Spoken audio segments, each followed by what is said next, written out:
प्रिय राम नामते जाहि न रामो, जिसे राम नाम से अधिक राम जी भी प्रिय न हो। राम जी सामने आकर खड़े हो जाएं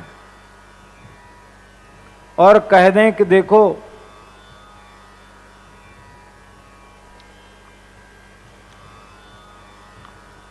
दो चीजें हैं, एक है नाम एक है रूप,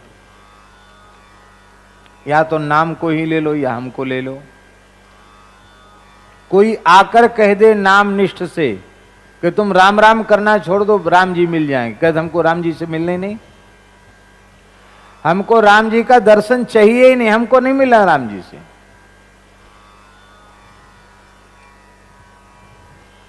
जहां उनका मन हो वहां घूमे फिरें, मस्त रहें, मौज में रहें, क्या जरूरत है हमको राम जी की? नहीं, हमें उनके नाम की आवश्यकता है।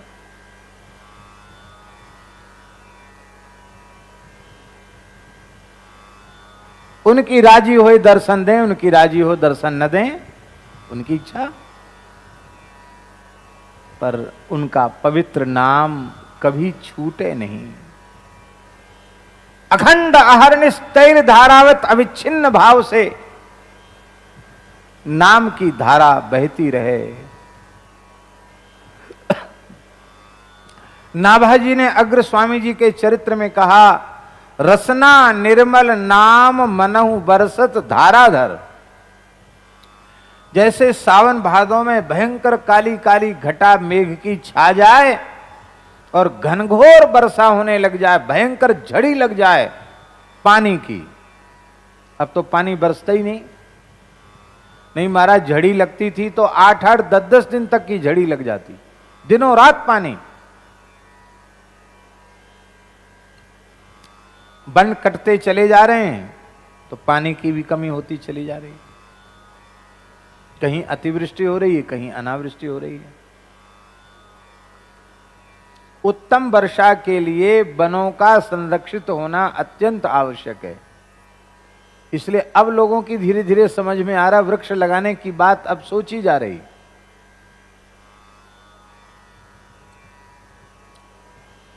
अभी इस क्षेत्र में पानी कम बरसता है, जड़खोर क्षेत्र में, लेकिन जब यहां के सारे पर्वत हजारों लाखों वृक्षों से युक्त हो जाएंगे और सघन वन यहां हो जाएगा तो निश्चित है कि खूब अच्छी वर्षा यहां होगी।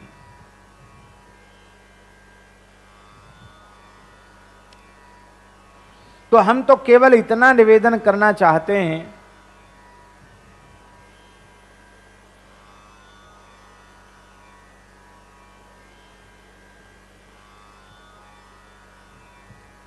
कि जैसे सावन भादों में घनघोर वर्षा होने लग जाए, ऐसी नाम की झड़ी जिसकी जिह्वा से, और जिह्वा से ही नहीं रोम रोम से नाम का गुंजन होता रहता है,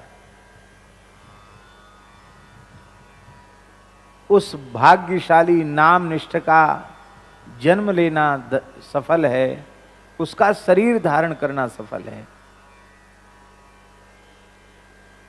गोस्वामी जी ये कहना चाहते, बहुत ध्यान से सुने, गोस्वामी जी ये कहना चाहते हैं, राम जी से अधिक जिसे उनका नाम प्रिय होगा उसी को राम जी मिलेंगे।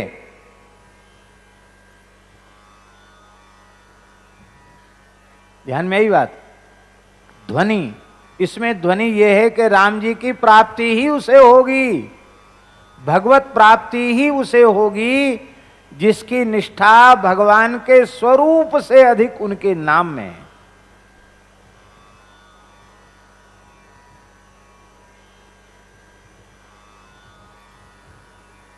हम लोग सुन रहे थे ना रास, नित्य रास में रास बिहारी ठाकुर जी स्वयं कह रहे थे, कहां जाएगी पतंग तेरे हाथ में है डोर, कहां जाएगी पतंग तेरे हाथ में है डोर, बन नाचे नटनी को आली, नंद को किशोर, बन नाचे नटनी को आली, नंद को किशोर। बन नाचे नटनी को आली, नंद को किशोर। बन नाचे नटनी को आली, नंद को किशोर। स्वयं जिनका नाम है वे रास बिहारी स्वयं कह रहे हैं, हे राधा रानी, हे प्राण वल्लभे, मैं तो पतंग हूं, पर इस पतंग की डोर तो तुम्हारे हाथ में है। डोर क्या है? संतों ने भगवान नाम को ही डोर कहा है। डोर क्या है? भगवान नाम। कहां जाएगी पतंग? शब्द डोर गई उतरा पार, उतरे पार। यहां उतरा नहीं, उतरे। उतरे में बहुवचन है कि नहीं? एक उतरा एक वचन हो गया, उतरे बहुवचन। इसका अर्थ है सदगुरु भगवान की वाणी से उपदिष्ट भगवान नाम, राम नाम, हरि नाम, कृष्ण नाम का दृढ़ता पूर्वक जिस जिसने आश्रय लिया, उसको कोई जाति, कोई कुल, कोई परिस्थिति, कोई युग उस जीव के कल्याण में बाधक नहीं रहा। उस जीव के कल्याण में संदेह नहीं रहा, नहीं रहा, नहीं रहा, और ना है और ना हो सकता है। बस शर्त है कि प्रिय राम नाम ते जाही न राम। राम नाम की अपेक्षा राम जी भी उतने प्रिय न हो जितने प्रिय राम नाम। नाम प्रेमी से कोई कह दे कि तुमको राम जी मिल जाएंगे, राम नाम जपना छोड़ दो, बोलो को हमको चाहिए नहीं राम जी, हमको तो केवल राम नाम चाहिए। अरे भाई, राम नाम मिलेंगे तो राम जी जरूर मिल जाएंगे। राम नाम में प्रेम होगा तो राम जी जरूर मिलेंगे।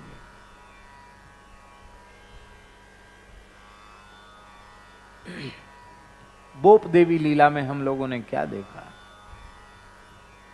कृष्ण नाम जपते सुनोरी सुनोरी आली।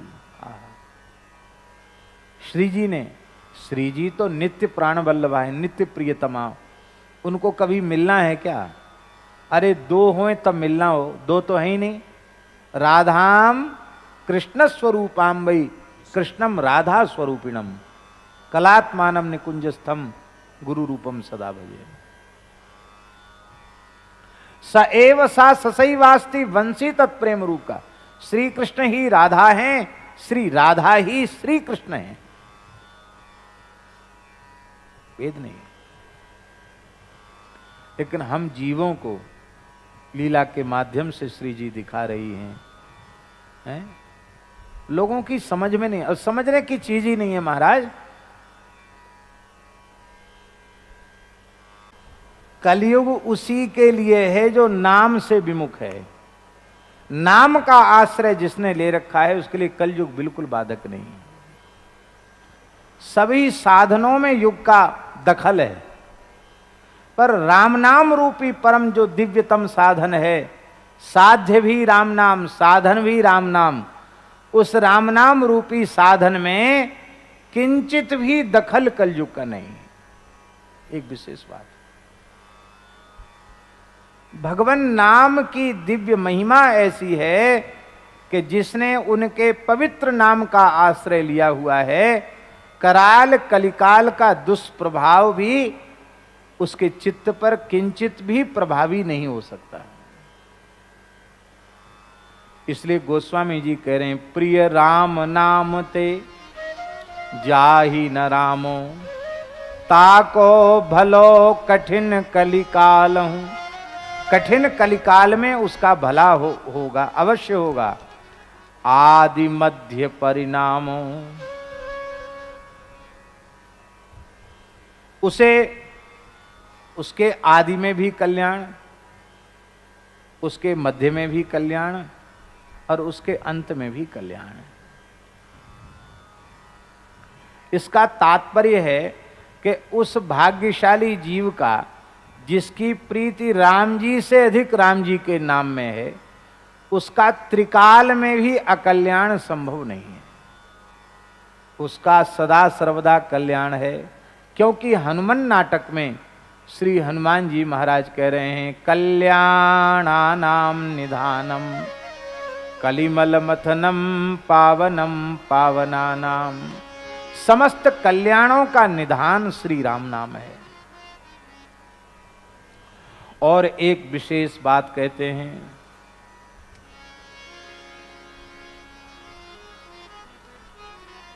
कि राम सकुचत समुझी नाम महिमा, मद लोभ मोह को काम।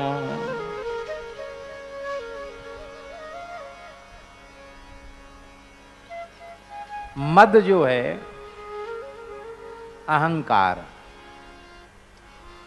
ये असुर है, मदासुर। मद असुर है, अहंकार है। महाभारत को यदि हम देखें तो महाभारत के अनुसार तो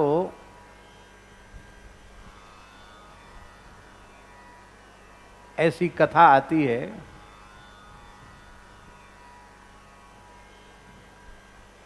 कि देवराज इंद्र ने अश्विनी कुमारों को यज्ञ में सोमपान का अधिकार नहीं दिया था, सोमपान के अधिकार से वंचित कर दिया था। यज्ञ में सोमरस का निर्माण होता है और वह सोमरस प्रधान देवताओं को यज्ञ में दिया जाता, श्रौत यज्ञ में। इंद्र ने कहा कि तुम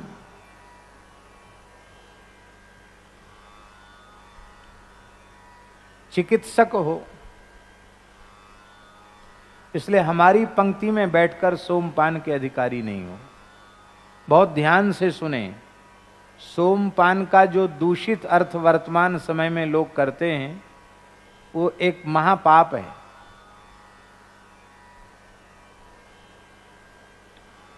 सोम नाम की एक लता होती है जो शुक्ल पक्ष में चंद्रमा के अनुसार उसकी वृद्धि होती है और पूर्णिमा को वह सोम लता पुष्पित होती है।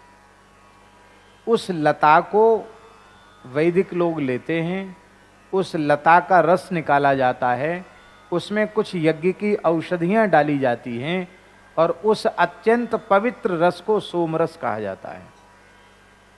दुर्भाग्य से लोग ये भी कहने लग गए कि पहले भी तो देवता भी तो सोमरस पीते थे। अरे राम राम, अरे भाग्यहीन हो, कहाँ ये घृणित मदिरा और कहाँ सोमरस। पर शास्त्रों का बोध न होने के कारण लोग इस प्रकार की बातें कह दिया करते हैं। सोमरस एक अत्यंत पवित्र रस है जिसको देवताओं को ही पीने का अधिकार है। अश्विनी कुमार महर्षि च्यवन के पास गए। महर्षि च्यवन से कहा, महाराज आप इतने ब्रह्म तेज से संपन्न ऋषि हैं कि आप चाहें तो हम सोमरस पीने के अधिकारी हो सकते हैं। बोले हाँ, हम आपको सोमरस पिला सकते हैं, देवताओं की पंक्ति में बिठाकर, पर ऐसे नहीं पिलाएंगे, कुछ करना पड़ेगा। क्या? बोले हमारी वृद्धावस्था है और चक्रवर्ती सम्राट महाराज सरियाती की बेटी सुकन्या, उससे मेरा पाणी ग्रहण हुआ है, तो मेरे वृद्धत्व की निवृत्ति हो जाए, मैं युवावस्था प्राप्त कर लूं, सुंदर स्वरूप प्राप्त कर लूं। यद्यपि मैं अपने तपोबल से, योग बल से सुंदर स्वरूप धारण कर सकता हूं, लेकिन मैं अपनी कठोर तपस्या का व्यय नहीं करना चाहता। आप आयुर्वेद के ज्ञाता हैं, तो आप इस प्रकार का कार्य करें कि आप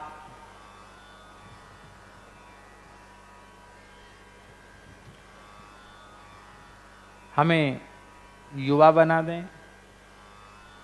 तो उन्होंने एक सरोवर में दिव्य औषधियों के रस का सरोवर में दिव्य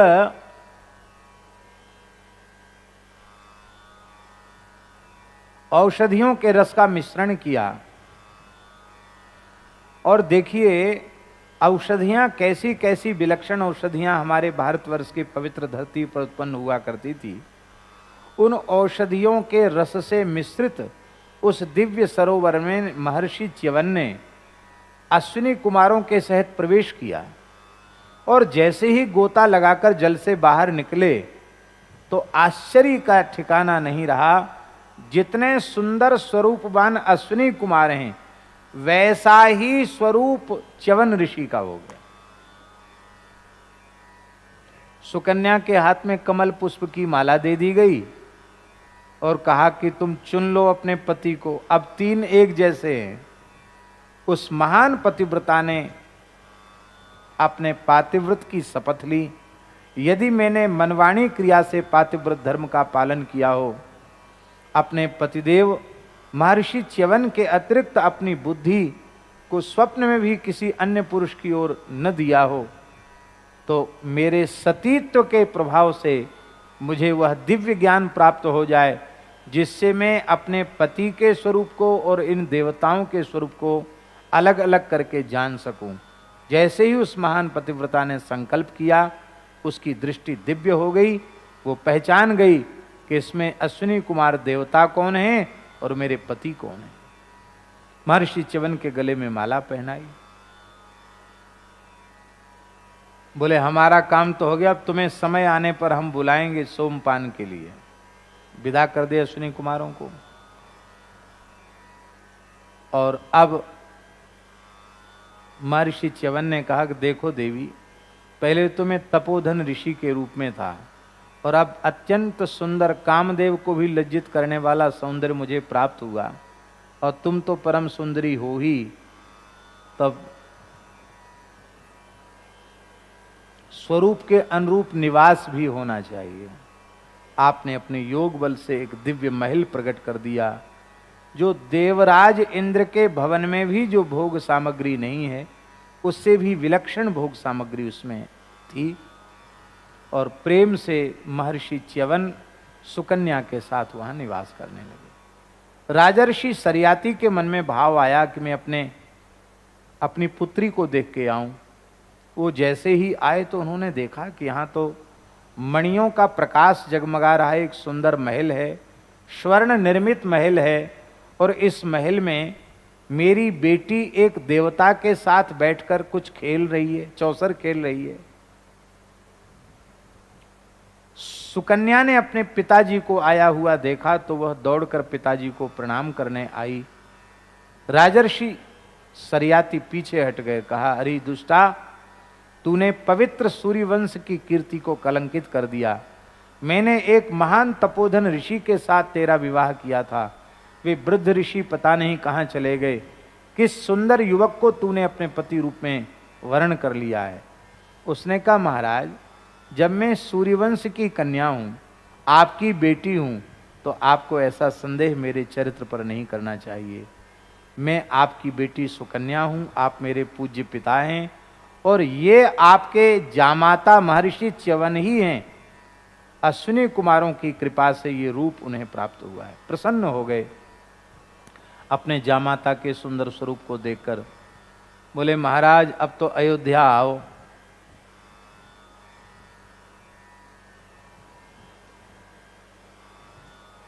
बोले, हाँ ठीक है, आएंगे अयोध्या। और महात्माओं को, ब्राह्मणों को, साधुओं को ऐसे नहीं बुलाना चाहिए कि वहाँ वहाँ फालतू हैं जो इधर उधर जाएं। अरे कोई उत्सव हो, महोत्सव हो, भोज भंडारा हो, यज्ञ हो, कोई आध्यात्मिक उत्सव हो, कोई सम्मेलन हो तो बुलाओ। ऐसी फालतू घूमने वाले थोड़ी हैं। यज्ञ करो तो आवेंगे। तब राजर्षि सरियाती ने यज्ञ का आयोजन किया। वशिष्ठ जी से पूछा। वशिष्ठ जी ने प्रसन्नतापूर्वक अनुमति दी और कहा कि मैं आचार्य आपके जामाता महर्षि च्यवन ही होंगे। उस यज्ञ में महर्षि च्यवन आचार्य थे।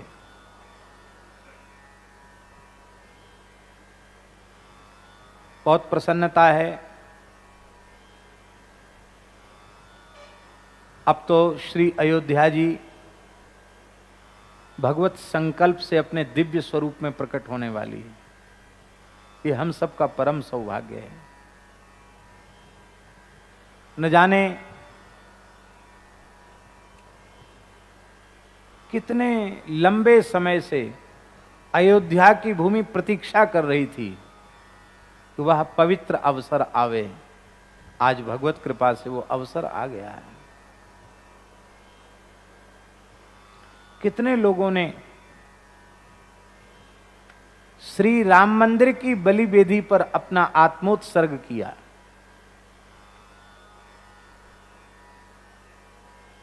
आप विचार करें, जिस काल में उस दुष्ट बर्बर आक्रांता बाबर ने ऐसा बर्बर कृत्य किया होगा, श्री राम जन्मभूमि का विनाश करके वहां एक विवादित ढांचा खड़ा किया होगा, उस काल में कितना रक्तपात हुआ होगा। उसके बाद कितनी बड़ी बड़ी लड़ाइयां हुई और अंत में श्री राम भक्तों की विजय हुई। एक अच्छे शासक के शासन काल में, एक राष्ट्रभक्त सहृदय शासक के शासन काल में भारत के सर्वोच्च न्यायालय ने वही किया जो सर्वोच्च न्यायालय को करना चाहिए था और श्री राम मंदिर निर्माण का मार्ग प्रशस्त हुआ। देश का सौभाग्य है कि आज ऐसे प्रधानमंत्री इस देश को प्राप्त हैं और उत्तर प्रदेश का भी सौभाग्य है कि योगी आदित्यनाथ जैसे एक यति स्वरूप वाले, संत स्वरूप वाले एक मुख्यमंत्री इस प्रदेश को प्राप्त हैं। ये भारतवर्ष के इतिहास में पहली बार हो रहा है, स्वतंत्र भारत के इतिहास में, जब प्रदेश का कोई मुख्यमंत्री जन्माष्टमी के अवसर पर कृष्ण जन्मभूमि में उपस्थित होकर भगवान का दर्शन करे। कितने दुर्भाग्य की बात है। इतना लंबा समय बीत गया था देश में और कोई भी राष्ट्रपति अयोध्या में श्री रामलला का दर्शन न कर सका। भाग्यशाली हैं महामहिम वर्तमान राष्ट्रपति श्री रामनाथ कोविंद जी, जिन्होंने श्री रामलला का वंदन किया, हनुमानगढ़ी में प्रणाम किया, राम मंदिर निर्माण की पूरे स्थिति का उन्होंने जायजा लिया। और अब वह दिन दूर नहीं है जो भारतवर्ष का नहीं, इस संपूर्ण धरती का सुंदरतम, भव्यतम, विशालतम मंदिर श्री राम मंदिर प्रकट होगा और हम सबको उसका दर्शन का सौभाग्य प्राप्त होगा। पहले लोग घबराते थे, लेकिन शायद पूरे जीवन में किसी नेता ने जिसने यात्रा अयोध्या की नहीं की होगी, उससे अधिक अयोध्या की यात्रा मुख्यमंत्री जी कर चुके हैं। जब देखो तब अयोध्या, शायद हर महीना में अयोध्या जाते हो तो कोई आश्चर्य की बात नहीं। हम यहां बैठकर किसी पार्टी का प्रचार करने नहीं बैठे हैं, लेकिन एक बात हम दिशा चैनल के माध्यम से भी कहना चाहते हैं, यदि इसी प्रकार से राष्ट्र को सुसमृद्ध और सुसंपन्न बनाना है और जितने अधूरे काम हैं उनको फिर से पूरा करना है, तो देश और प्रदेश में इसी प्रकार के अच्छे लोगों को पुनः आना अत्यंत अत्यंत आवश्यक है। नहीं तो किए कराए पर पानी फिर जाएगा। यद्यपि समस्याएं भी बहुत हैं, चाहे कोरोना का कारण हो या कोई भी कारण हो, व्यापारिक संकट खूब है, लेकिन इसके बाद भी देश और प्रदेश में अच्छे लोगों का चुनकर आना बहुत आवश्यक है। और हम ऐसा विश्वास व्यक्त करते हैं कि ऐसे पवित्र शासन काल में ही ये सब पवित्र कार्य संपादित होंगे, होने भी चाहिए। तो अयोध्या जी की बात याद आ गई। अयोध्या जी में महर्षि च्यवन के आचार्यत्व में यज्ञ हुआ और उस यज्ञ में जब सोमपान का अवसर आया तो इंद्र को सोमपान कराने के बाद जैसे ही अश्विनी कुमारों का आवाहन महर्षि च्यवन ने किया तो देवराज इंद्र क्रुद्ध हो गए और उन्होंने वज्र लेकर के महर्षि च्यवन पर प्रहार करना चाहा। महर्षि च्यवन मुस्कुराए, उन्होंने एक हुंकार किया। उनके हुंकार करते ही इंद्र वज्र के सहित स्तंभित हो गए, जड़वत हो गए।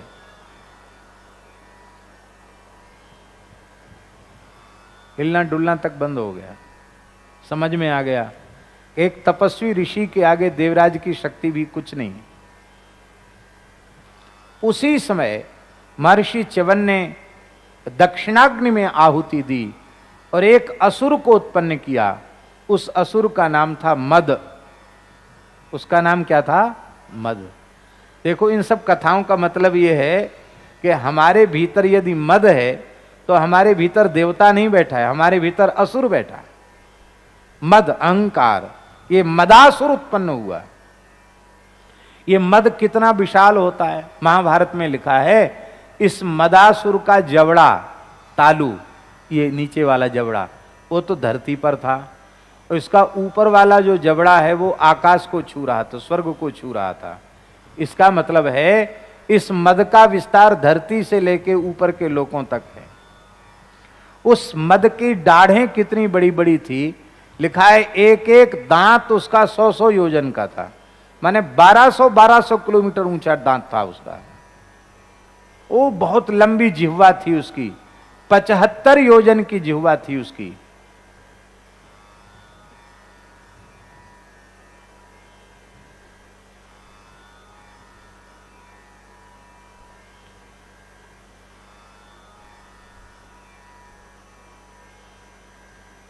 माने 900 किलोमीटर की तो जीव थी उसकी। आप सोचो,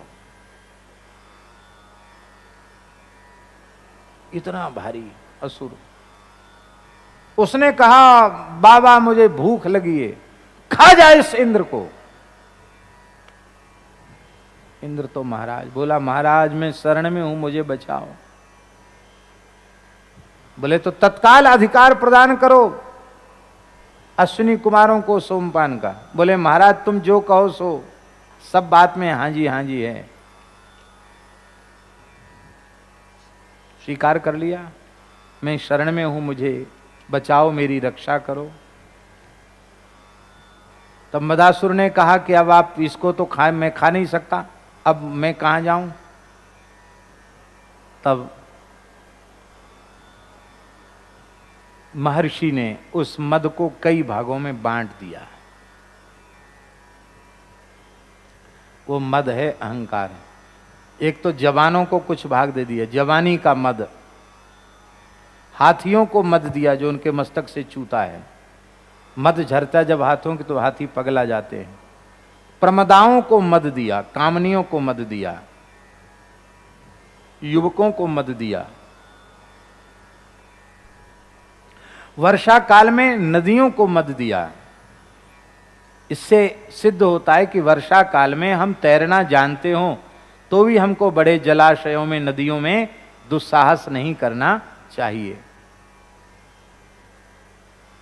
इस सब जगह मद को बांटा गया। तो ये मद असुर है, जवानी का मद बड़ा भयंकर होता है।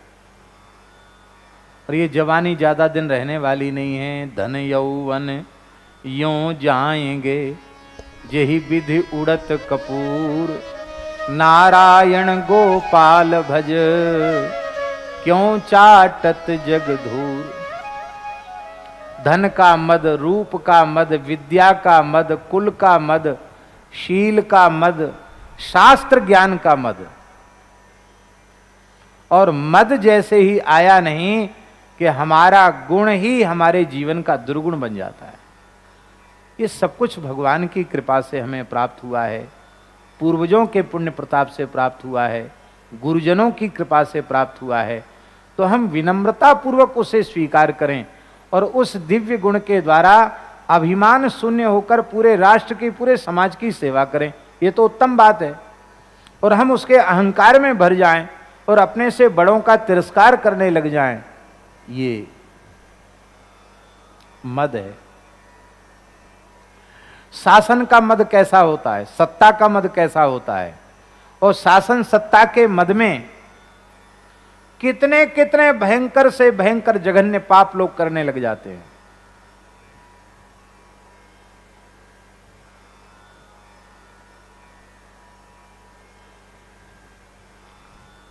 जो अयोध्या में गोली कांड हुआ, रक्तपात हुआ, अयोध्या की सड़कें रक्त रंजित हो गईं, उसके पीछे क्या था? बोलो। ये असुर ही था, मदासुर, सत्ता का मद। और सत्ता के मद ने इतना जघन्य पाप करवा दिया। 1966 में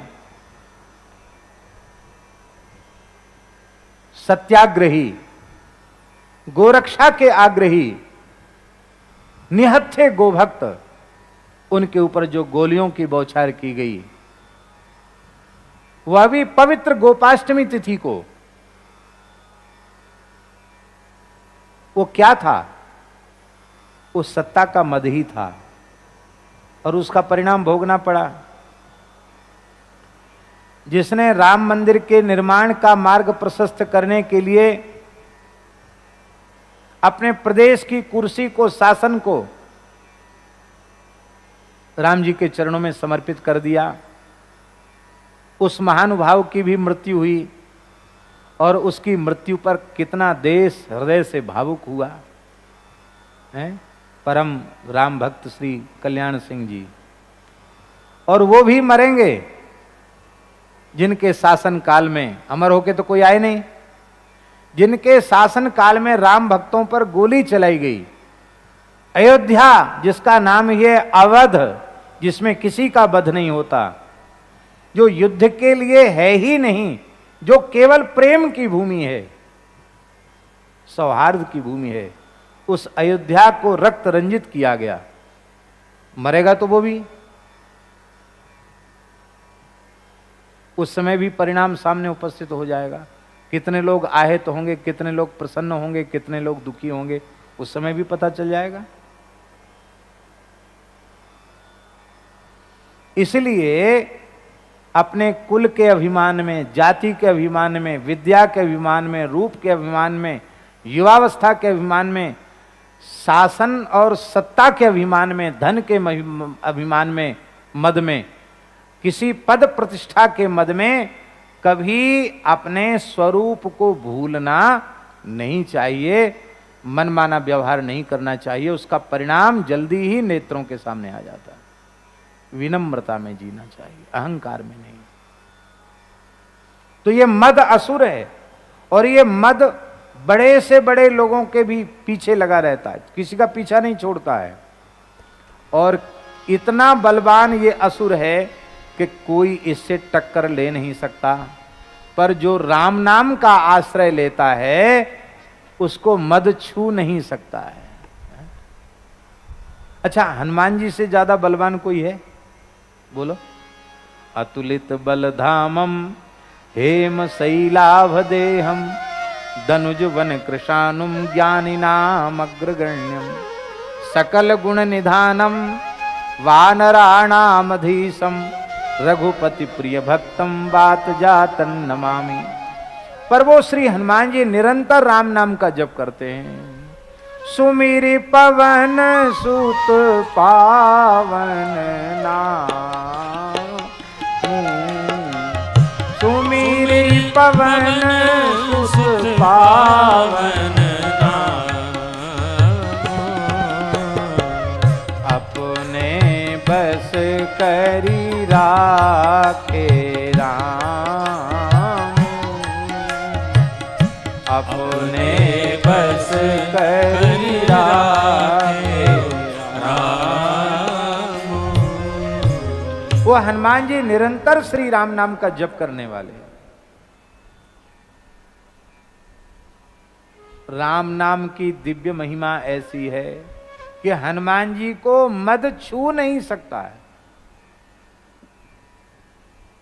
कोई छोटा मोटा काम करके आता है तो उसको बड़ा अहंकार होता है, मैंने ये किया ये किया। और हनुमान जी अकेले कितना काम करके आए। 1200 किलोमीटर के समुद्र को लांघा उन्होंने, 100 योजन का समुद्र लांघा। सामान्य बात नहीं है। 1200 किलोमीटर की छलांग लगाना कोई सामान्य बात नहीं है। सिंहिका का वध किया राहु की मां छायाग्रहणी, बुद्धिबल से सुरसा को परास्त किया और लंका के अधिष्ठात्री स्तर की लंकनी को एक थप्पड़ में उसकी बुद्धि को शुद्ध किया।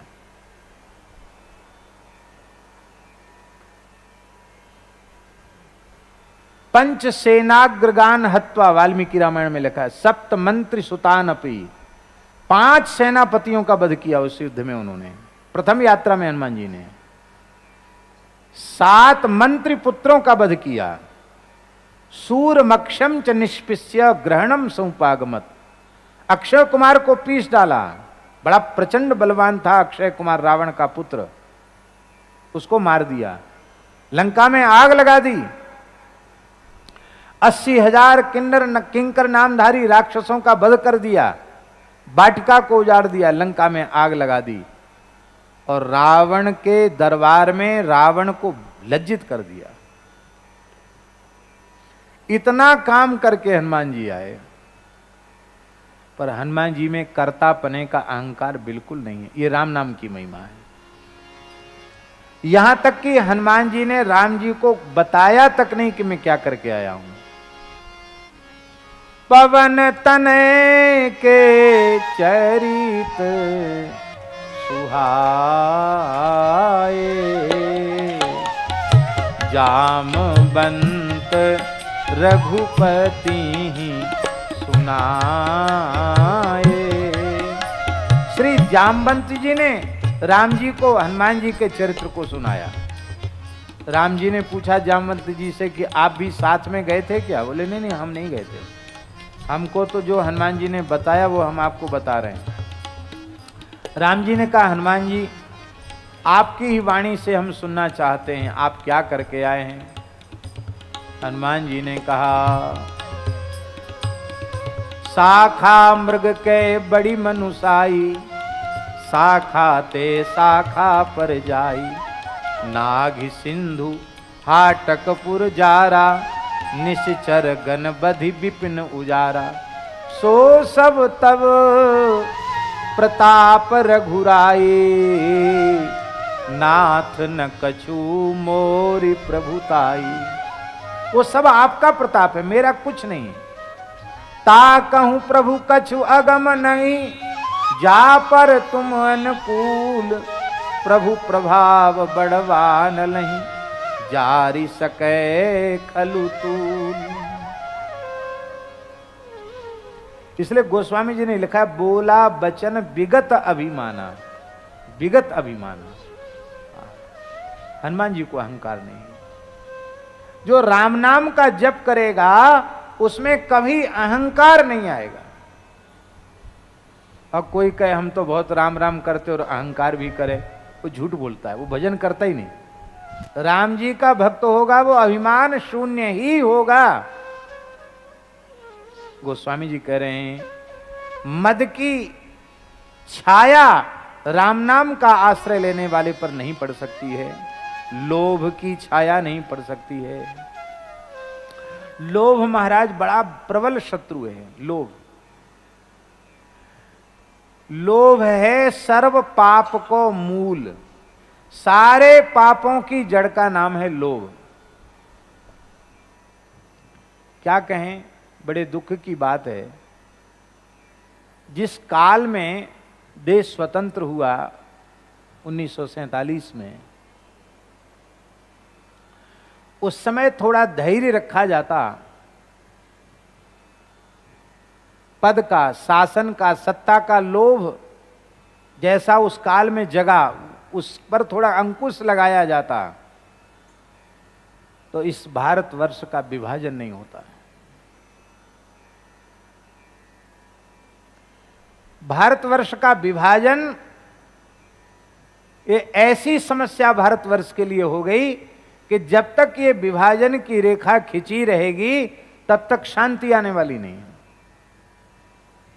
इसलिए हम तो रोज कहते हैं भारत अखंड हो। बोलो बच्चों, भारत अखंड हो, भारत अखंड हो, भारत अखंड हो। हाँ, जल्दी से भारत अखंड होना चाहिए। आज जो अफगानिस्तान की समस्या है वो है ही किस लिए? पाकिस्तान बनने के कारण अफगानिस्तान की समस्या है। ना पाकिस्तान होता ना अफगानिस्तान की समस्या होती।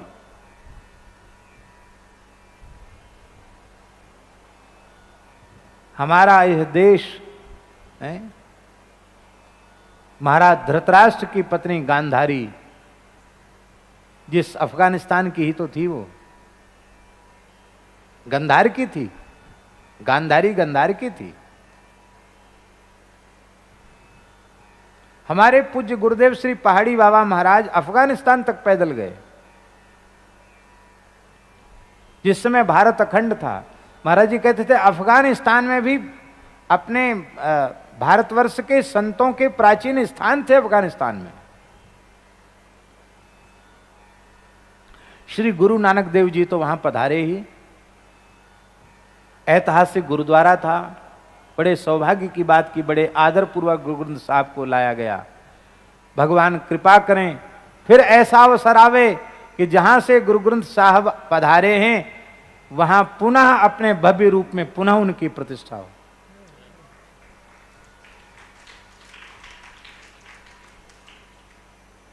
इसलिए ये सब समस्याएं इसीलिए आई। थोड़ा सा लोभ पर अंकुश लग जाता तो जो भारत की स्वतंत्रता एक बहुत बड़े विषाद के रूप में बदल गई। आज भी उसका दुख होता है। जहां स्वतंत्रता का सुख है वहीं देश के विभाजन का भारी दुख है।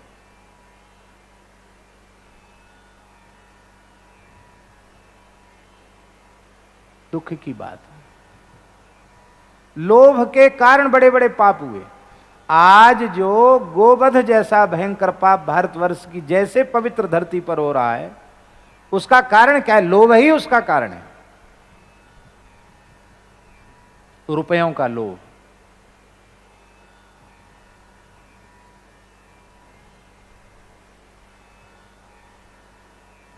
रुपयों से गाय नहीं बनाई जा सकती है। बनाई जा सकती है? रुपयों से गाय का निर्माण संभव है? पर धन के लालच में गोवध जैसा भयंकर पाप हो रहा है। पर जो श्री राम नाम का जापक होगा, ईमानदारी से राम नाम का जापक होगा, उसमें धन का लोभ नहीं होगा, किसी भी प्रकार का लोभ नहीं होगा। लोभ की छाया उसके ऊपर नहीं पड़ सकती है। मोह की छाया उसके ऊपर नहीं पड़ सकती है। मोह सकल व्याधिन कर मूला, वो मोह भी उसके जीवन में नहीं आ सकता। कोह, कोह माने क्रोध, उसके जीवन में नहीं आ सकता। और सबसे प्रबल शत्रु है काम। काम भी उसके जीवन में पनप नहीं सकता, क्योंकि जहां राम नाम है वहां राम जी हैं, और जहां राम जी हैं वहां काम नहीं रह सकता है? जहां राम तहाँ काम नहीं, जहां काम तहाँ राम। तुलसी कबहू की रही सके, रवि रजनी एक ठाम।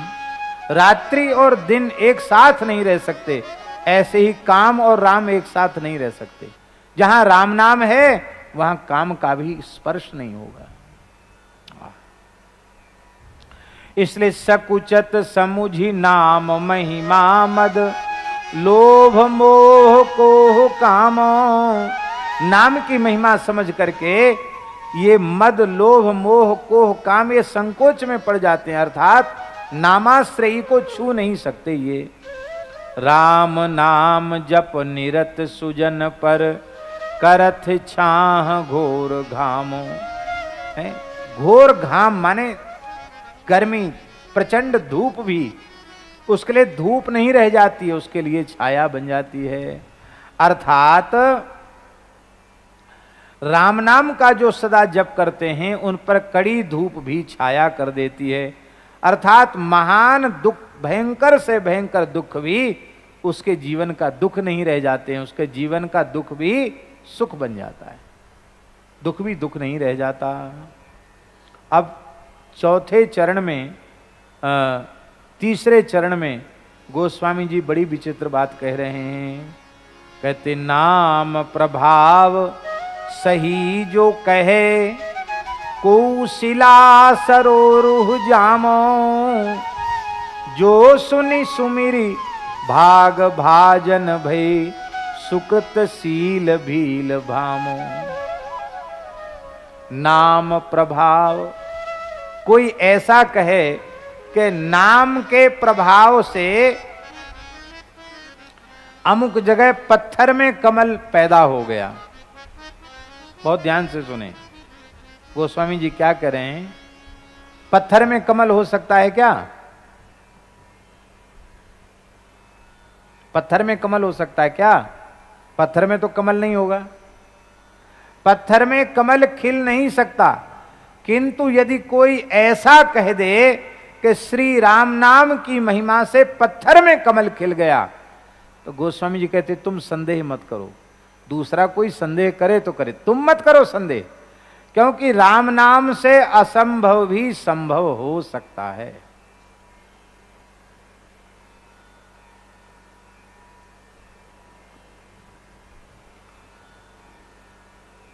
अच्छा एक बात बताओ, जिस समय ढांचा ढहाया गया उसमें कितने ग्रेनाइट लगाए गए हैं?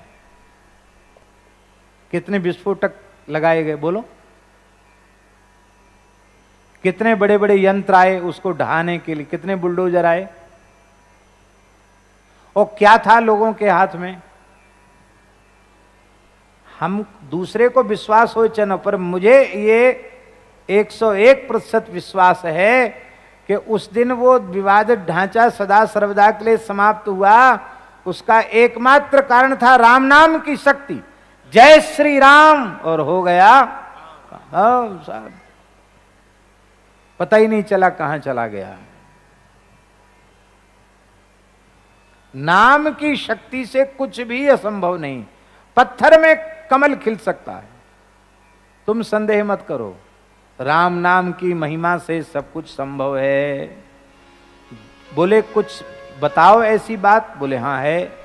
जो सुनि सुमिर भाग भाजन भई, सुकृत सील भील भामो। एक भील परिवार की लड़की, शवर जाति में पैदा हुई भील परिवार की लड़की, भीलनी सबरी। कौन पढ़ी लिखी थी सबरी? केवल और केवल श्री राम नाम का आश्रय लिया सबरी ने, और वह सबरी भाग्यशालिनी हो गई। कितनी भाग्यशालिनी हो गई! बड़े बड़े ऋषि मुनियों के आश्रमों को भुलाकर प्रभु श्री राम ने शबरी के आतिथ्य को स्वीकार किया।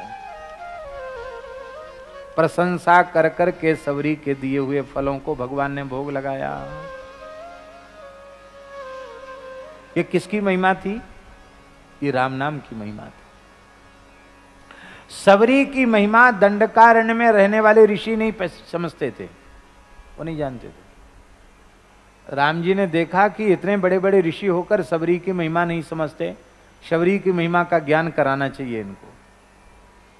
तो राम जी वनवास लीला में पधारे तो ऋषियों से ही पूछते हैं कि सबरी माई का आश्रम कहाँ है। लोग सोचते थे कि हमारी तरफ आ रहे हैं, हमारे यहाँ आएंगे। वो आपके यहाँ तो पीछे देखेंगे, पहले सबरी के यहाँ जाएंगे।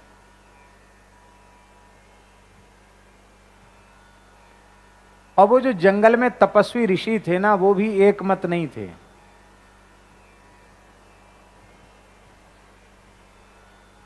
फलाहारी जी कहते थे कि हम तो 10,000 साल से फलाहार कर रहे हैं, हमारे यहाँ आएंगे। उनके बगल में जलाहरी जी का, पत्राहरी जी का आश्रम था। वो कहते थे हम तो फलाहार नहीं, हम तो पत्ते खाकर भजन करते हैं, हमारे यहाँ आएंगे। उनको अपने साधन का अहंकार था, नहीं आए। उनके बगल में जलाहरी जी थे, वो केवल पानी पी के ही तपस्या करते थे, तो हम उनके यहाँ भी नहीं गए। और पूछते जरूर हैं, कहिए जलाहरी जी कहाँ हैं, सबरी जी का आश्रम। पवनाहारी जी थे, खाली हवा पी के भजन करते थे, उनके यहां भी नहीं गए। सबरी के यहाँ, क्योंकि उनके अहंकार को भगवान को नष्ट करना था, भगवान वहां गए, सबरी के यहाँ गए। और वो कहने लगे कि अरे ऐसी लक्षण थे तभी तो राजा नहीं बन पाए, राजगद्दी हुई नहीं, जंगल में भेज दिया गया। चलो कोई बात नहीं, अपना तो एक समस्या है, सरोवर का जल अशुद्ध हो गया है, उसको शुद्ध करना है, क्योंकि अहिल्या का उद्धार तो इन्होंने किया ही है।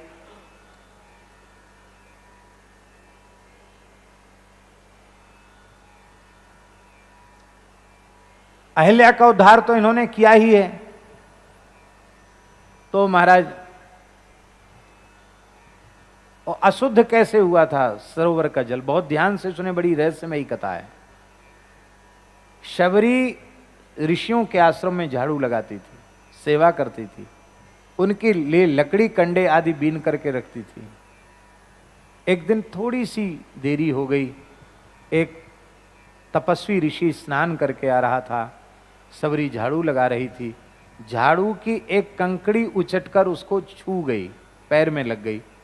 इसी से वह इतना अधिक रुष्ट हो गया कि शबरी को अपमानित करने लग गया, बहुत क्रोध करने लग गया और बोला तूने मुझे अशुद्ध कर दिया, मुझे स्नान करना पड़ेगा। फिर से स्नान करने गया, इसी भक्त के तिरस्कार के दोष के कारण जल अशुद्ध हो गया। भक्तमाल ग्रंथ में लिखा है जल सो रुधिर भयो नाना क्रमी भर गयो, जल रक्त हो गया, उसमें कीड़े हो गए। अब बड़ी समस्या थी, बिना पानी के कैसे काम चले। बोले हमें तो सरोवर शुद्ध करना है, इस सबरी के कारण सरोवर अशुद्ध हुआ है। राम जी ने कहा रे भाई, आप लोग हमारे चरण के स्पर्श से सरोवर शुद्ध कराना चाहते हो, हम तो क्षत्रिय हैं, हम कोई तपस्वी ऋषि भी नहीं है, हमारे पैर से कहाँ शुद्ध होगा। अहिल्या उद्धार तो गुरु जी की कृपा से हो गया, उसमें हमारी कोई विशेषता नहीं है। आप लोग बड़े बड़े तपस्वी, थोड़ा अपना चरण छुआ के देखो। महाराज वो और ज़्यादा बिगड़ गया उनके चरण छुआने से। बोले महाराज अब तो हमारा सब अहंकार नष्ट हो गया, आप बताओ शुद्ध कैसे होगा। बोले तुम्हें समस्या का कारण ही ज्ञात नहीं है। मेरी अत्यंत प्रिय भक्ता सबरी के अपमान के कारण ही ये जल दूषित हुआ है। शबरी अपने चरण का स्पर्श करावे तो जल पवित्र हो जाएगा। शबरी तो भाग गई जंगल में, राम जी ने जब उसकी महिमा सुनाई तो बोले महाराज वो तो जंगल में भाग गई, कहाँ मिलेगी सबरी। भगवान ने कहा जहां सबरी खड़ी थी वहां की रज उठा करके जल में छोड़ दो, जल पवित्र हो जाएगा। शबरी की चरण रज छोड़ी गई और सरोवर का जल ऐसा हो गया जैसे स्फटिक मणि के समान निर्मल जल हो गया। और सबरी ने योगाग्नि में अपने देह को भस्म कर दिया। सबरी तो भगवत धाम चली गई। ऋषि रोने लगे। जब तक सबरी की महिमा ज्ञात नहीं हुई तब तक हम सबरी की निंदा करते रहे, और जब सबरी की महिमा का ज्ञान आपने कराया तो सबरी हमारे बीच में नहीं है। अब हम क्या करें, हमारे पाप का प्रायश्चित क्या होगा। बोले तुम सबरी नारायण की स्थापना करके पूजा करो, तब तुम्हारा पाप का प्रायश्चित होगा। आज भी छत्तीसगढ़ क्षेत्र में सबरी नारायण मंदिर है। सबरी नारायण ऐतिहासिक स्थान है। पुराणों में सबरी नारायण तीर्थ की महिमा का वर्णन है। सबरी नारायण की स्थापना दंडकारण्य के ऋषियों ने की, और आज भी सबरी नारायण का मेला होता है, सबरी नारायण का दर्शन होता है। बोलो सबरी नारायण भगवान की जय। तुलसीदास जी कहते प्रत्यक्ष देख लो, भील जाति में उत्पन्न शबरी और धन्य है। राम नाम की महिमा से ऋषियों के द्वारा पूजनीय हो गई। आज भी लोग जाकर सबरी जी का दर्शन करते हैं, सबरी को प्रणाम करते हैं।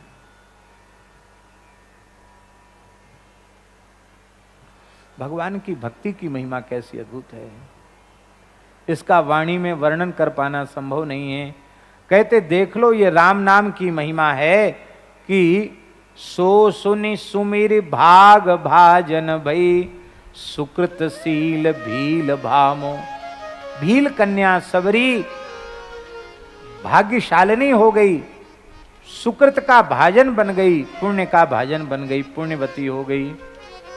और आगे कहते हैं कि देखो वाल्मीकि भी राम नाम के प्रभाव से ही और उल्टे पलटे राम नाम के प्रभाव से ही उल्टा नाम जपत जग जाना वाल्मीकि भय ब्रह्म समाना, ब्रह्म तुल्य हो गए, माने ब्रह्मर्षि पद को उन्होंने प्राप्त किया।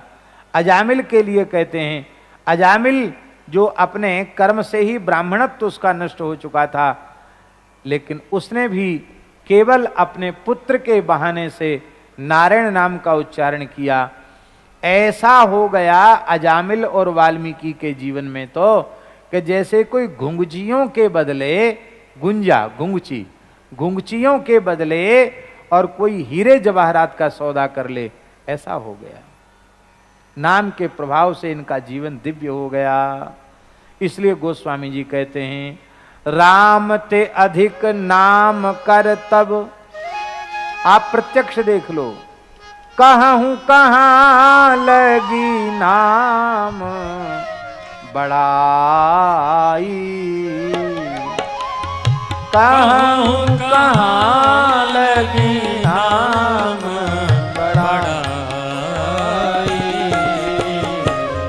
राम न सकहीं नाम गुण गाई, राम न सकहीं नाम गुण गाई। राम एक तापस तिय तारी, राम एक तापस तिय तारी, नाम कोटि खल कुमति सुधारी, नाम कोटि खल कुमति सुधारी। बोले राम जी से देख, राम जी के नाम का कर्तव्य है। मानस जी में नाम वंदना प्रकरण को पढ़ लेना चाहिए। जेहि किए नगर गत गामो, जिन्होंने अत्यंत गमारों को भी नागर बना दिया, चतुर बना दिया राम नाम की महिमा से। बोले भय बजाय दाहिने जो जपे तुलसीदास से बामो, कहते मुझे देख लो, तुलसीदास जैसा एक अधम जीव भी डंके की चोट से राम नाम से अच्छा हो गया, राम नाम से मेरे जैसे की महिमा बढ़ गई। तो आप राम नाम का आश्रय लें तो आपका कल्याण क्यों नहीं होगा। बस बात इतनी सी है कि प्रिय राम नामते जाहि न रामो, राम जी से अधिक उनके नाम से हम प्रेम करें। इन्हीं शब्दों के साथ